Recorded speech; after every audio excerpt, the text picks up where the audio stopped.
Would you like your shoes to look like this? Or maybe like this? Or maybe a hat look like this?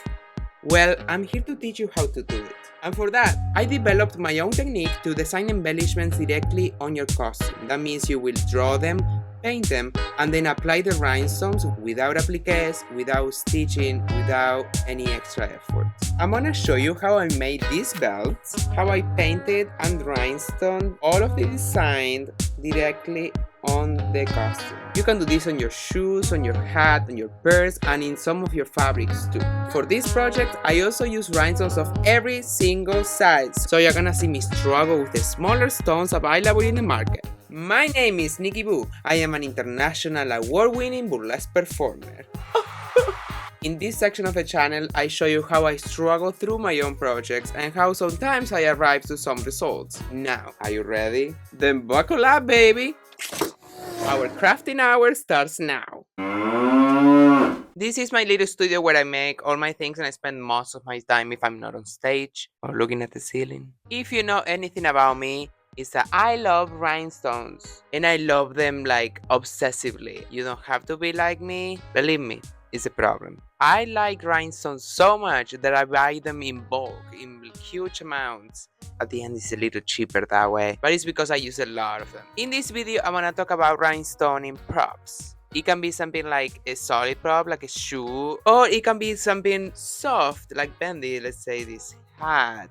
If you are new to rhinestones, go check out my previous video about them. But this video is about a project that is a little bit of an experiment. So I'm developing this act where I'm a cowgirl, and in this video I'm gonna show you how I rhinestone my gun holsters. It's a very cheap outfit that I got from a Halloween shop. It serves the purpose, it has the shape that I need. It's gonna be fully covered on stones because it's my aesthetic. And I wanna make it with a very clear design. Let's say like this thing or these shoes. For doing that, I want to paint the design somehow before adding the stones because the space between the stones will show the color underneath. If I lay down the colors on the surface, it's gonna read a lot more clear. I made one of the props that goes, and you can see the kind of patterns that I'm gonna be using. It's inspired in filete porteño. It's a technique of painting from Argentina. It's kind of like tango culture. I'm mixing up tango and gauchos. Yes, if you're Argentinian, you know. Okay, friends, let's get to work. So the first step is gonna be finding inspiration and then taking the copy on paper of these pattern parts of my object that I wanna print, and then make a sketch and design each section. After that, I'm gonna transfer it, paint it, and fully cover it on stones for days and days and days.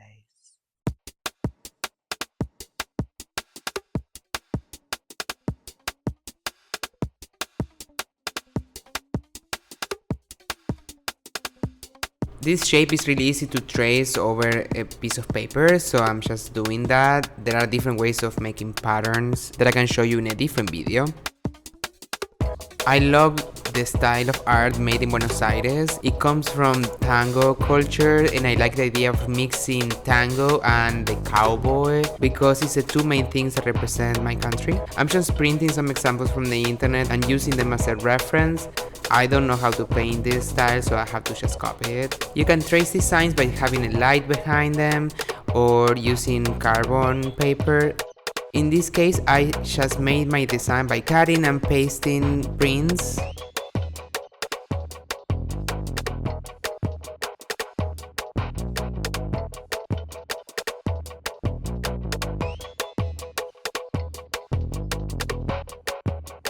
And then I use carbon paper to trace over it and duplicate it to have both halves of the design.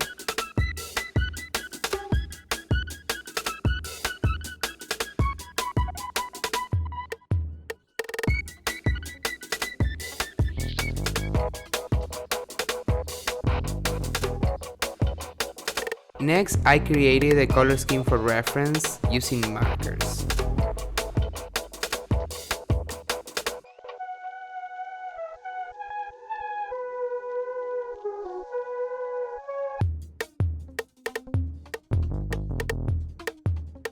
This belt is mirrored to the either side, so the pattern is gonna be the same. I just need to draw it twice.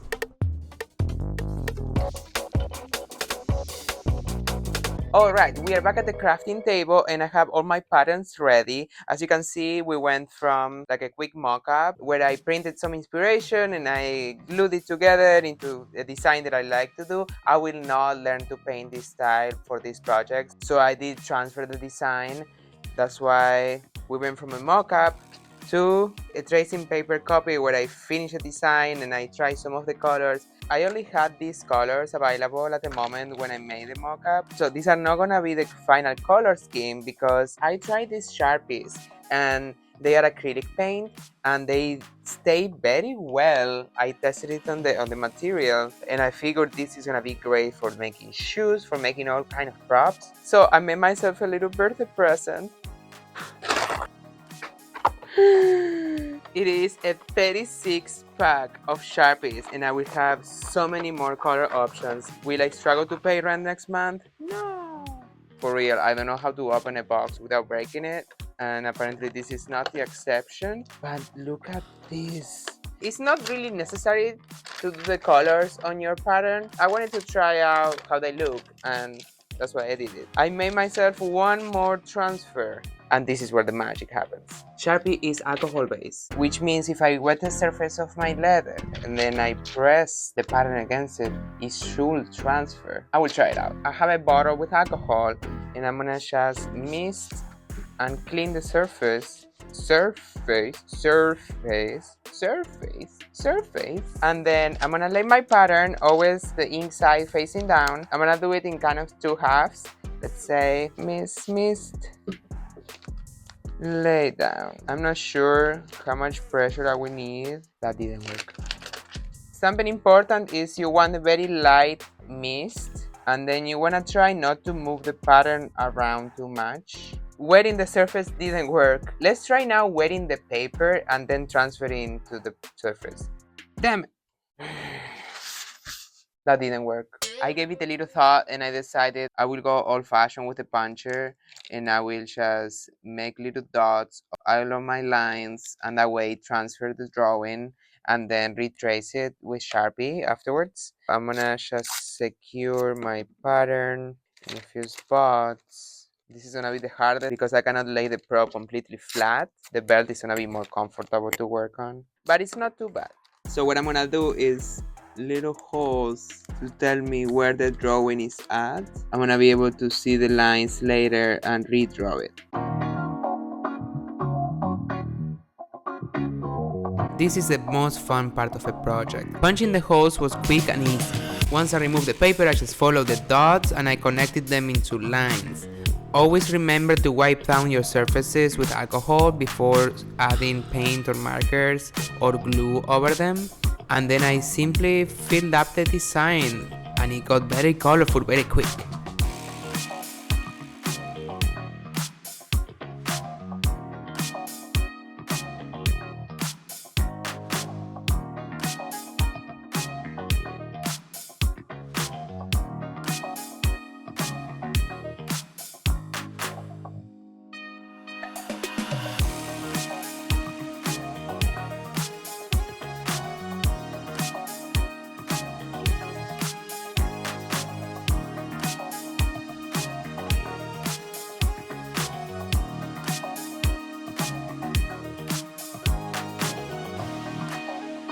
After I blocked in the main colors, I came back and I added highlights and shadows so it created more depth. And I will follow this pattern with the colors of the rhinestones as well.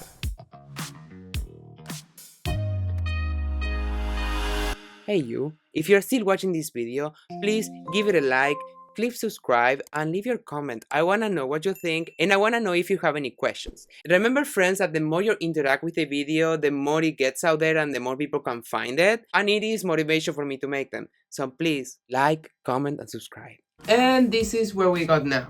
The markers did such a great job and they won't rub off. I already performed with them tonight.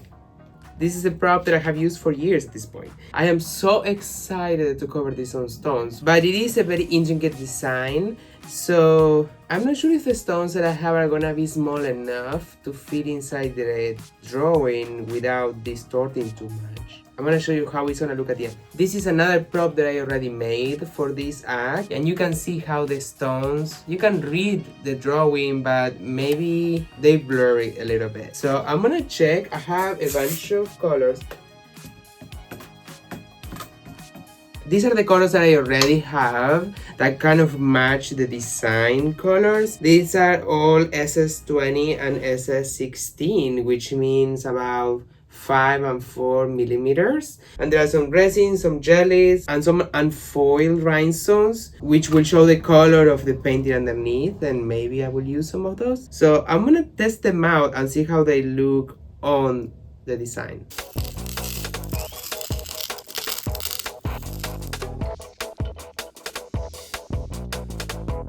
Okay, mostly what I found out is that I need smaller stones. And also I need more color diversity, because if I'm able to combine smaller and bigger stones with slightly different colors, I will get a bigger effect in sparkle. And also I would like to have some kind of differentiation to show the highlights and the shadows on this design. It may be a lot to ask for, that I may need to do something I'm usually very against to, which is using variety boxes. You know those variety boxes that you buy by accident, not looking at the size of the stones? You get these tiny little stones that are made for nail art. And for costumes, we need usually something bigger. That's why I use SS20, SS16, maybe SS10. With the amount of stones that I put on my costumes and the use that I give it on stage and the glue that I use, those little stones don't do much for me. And it's hard not to get them completely submerged in glue, which it totally loses the sparkle. But for this piece, I think it deserves the extra work. So I'm gonna have to do a little shopping. This is what I meant.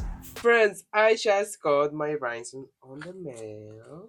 They were quite cheap. They were $15 each, so I don't have big expectations. This is gonna be my colorful sets. We have a cute little wax pencil, always useful. Some tweezers. I have a collection of these, so many. One little bottle of glue, which will never be enough. Just by seeing the backing that looks like plasticky, kind of like a sequence almost, I can tell they are not the biggest quality. They are pretty lightweight, but you know, if they don't scratch, they will do something. The colors are very cute. Oh my god, all the sizes are mixed up. Plus, why they do this? How am I supposed to pick the rhinestones?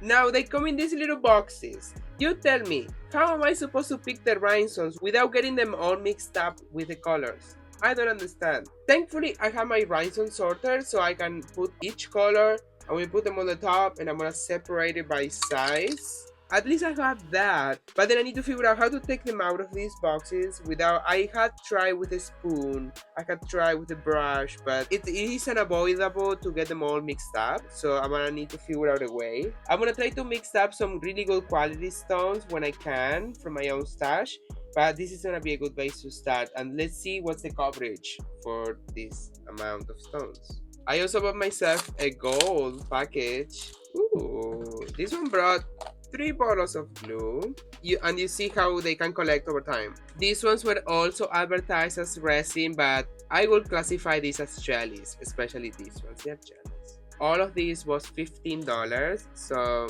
thankfully these ones are separated by size. That's a little less work for me. You can see how we have bigger stones. This is like SS30 probably, going to like SS10. I'm not gonna use these colors probably, but these might be useful. We will play with them.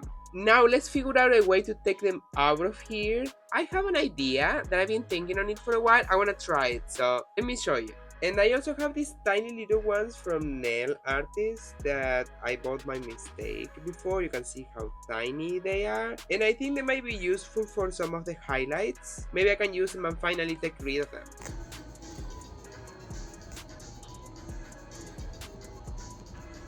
In order to take the rhinestones out from each individual color box, I cut out a little square on a piece of cardboard, and I used a vacuum with a wig cap or a stocking on the tip so I could suck in only that color and then put it on individual bags.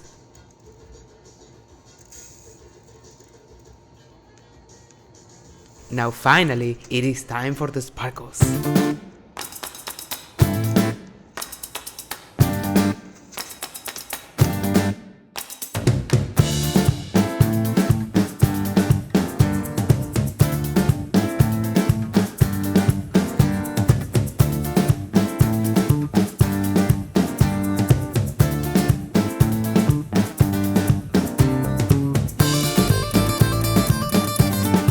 took a lot more hours than it looks like, and I made it into an edit because it was just repetitive. I followed my color scheme with rhinestones in the same tones, and I filled up every little space as much as I could. And look at these magic results.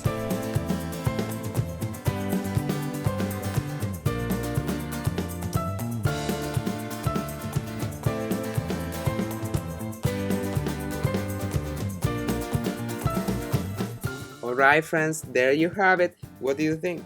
Just wait until you see the full outfit. But that is coming in the next video. This is Nikki Boo checking out. Goodbye. It's amazing how I can have an idea in my head, but once I start practicing it, everything changes. I now have new ideas. I want to modify things in the costumes for making it much easier to find where to pull the costume from and how to remove it easily, and just be in the moment and connect with the audience. And I know that I'm gonna find that zipper, I'm gonna find that pull tab every time.